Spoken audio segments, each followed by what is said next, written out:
Hello बच्चों, let's read the question and the question says isotherms of carbon dioxide at various temperatures are represented. Answer the following questions based on this figure which is given to us, that is a graph. पहला वाला जो पूछा हमें, in which state will CO2 exist between the points A and B at temperature T1.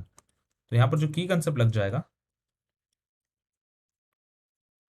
वो होगा states of matter का, states of matter. पहले question को आंसर करेंगे तो इसमें क्या हो जाएगा कि CO2 जो है it will exist in gaseous state, in gaseous state between the points A and B, A and B, और टेम्परेचर क्या है T1 पे है। तो अगर हम देखेंगे A एंड B पे, यानी इस तरफ क्या हो रहा है कि ये टेम्परेचर T1 है, यानी ब्लू प्लॉट को हम देखेंगे, ब्लू कर्व को देखेंगे तो यहाँ पे क्या हो रहा है, ये क्रिटिकल वॉल्यूम है, क्रिटिकल वॉल्यूम से ज्यादा है, और A टू B में वो कैसे एग्जिस्ट करेगा, फिर CO2 वो एग्जिस्ट करेगा गैशियस स्टेट में। तो हमारा पहला जो आंसर हो जाएगा it will exist in gaseous state. Second में पूछा है हमें कि at what point will CO2 start liquefying when temperature is T1। तो जब T1 होगा टेम्परेचर, यानी ब्लू कर्व देखना पड़ेगा, तो कौन से पॉइंट पे CO2 लिक्विफाई होना शुरू होगा। तो हम बोलेंगे एट पॉइंट बी। जो पॉइंट बी है वो यहाँ पर हमने रेड में इसको रिप्रेजेंट कर लेंगे, हाईलाइट कर लेंगे। तो यहाँ पर जो है at point B the CO2 will start liquefying,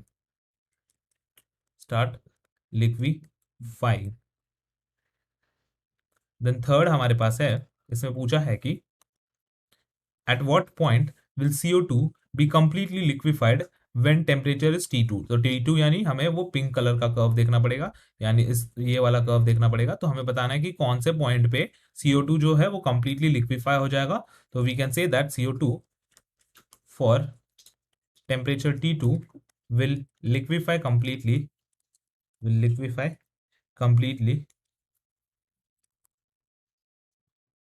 at point G। क्योंकि अगर हम देखेंगे तो यहाँ पे एक स्ट्रेट लाइन है, यानी क्रिटिकल वॉल्यूम इसने क्रॉस कर लिया और यहाँ पे जाके वो हाई हो रहा है। तो हाई हो रहे के इसके कारण क्या बोलेंगे, ये जो G पॉइंट है यहाँ तक वो स्टेबल है, तो वहां तक वो लिक्विफाई हो जाएगा कंप्लीटली। ये प्रोसेस जो है वो लिक्विफाइंग प्रोसेस है। सिमिलरली T1 के लिए लिक्विफाइंग प्रोसेस कहाँ से शुरू हो रहा है, वो हो रहा है B से, और वो एंड हो रहा है C पे। और TC पे देखेंगे तो TC जो है क्रिटिकल टेम्परेचर वो दिया है हमें J पे। तो इसी के कारण हम बोलेंगे कि जो है हमारा क्वेश्चन में पूछा कि CO2 फॉर टेम्परेचर T2 कब लिक्विफाई हो जाएगा कंप्लीटली, तो वो हो रहा है लिक्विफाई कौन से पॉइंट पे, वो हो रहा है पॉइंट G पे। तो हम लिख लेंगे G। तो फोर्थ में हमारे पास है, इसमें पूछा है will condensation take place when the temperature is T3। तो पूछा है कि टेम्परेचर T3 पे कंडेंसेशन टेक प्लेस होगा या नहीं फॉर CO2। तो हम बोलेंगे कि जब T3 का केस कंसिडर करेंगे तो T3 अगर हम देखेंगे, ये है T3 हमारा, तो T3 क्या है, TC से बड़ा है, हमारा क्रिटिकल टेम्परेचर से बड़ा है, जैसे कि हम देख सकते हैं। हम लिख लेंगे T3 is greater than TC, therefore हम क्या बोलेंगे, condensation will not take place at T3 temperature, hence condensation will not take place at T3।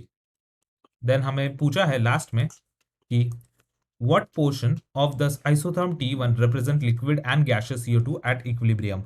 तो हम बोलेंगे हमारे पास टेम्परेचर T1 दिया है, आइसोथर्म T1 में कौन सा जो है liquid and gaseous CO2 equilibrium में एग्जिस्ट कर रहा है वो बताना है। तो वो हो जाएगा, इसका जो आंसर हो जाएगा वो हो जाएगा B से लेके C पे, क्योंकि B पे जो है वो गैस लिक्विफाई होना शुरू होता है और फिर C पे वो कंप्लीटली लिक्विफाई हो जाता है, यानी क्या, गैस हो चुका है लिक्विड। तो इक्विलिब्रियम कहां पर मेंटेन्ड है, B से C तक। तो हम लिख लेंगे हमारा जो रीजन है, region is going to be, region is from B to C।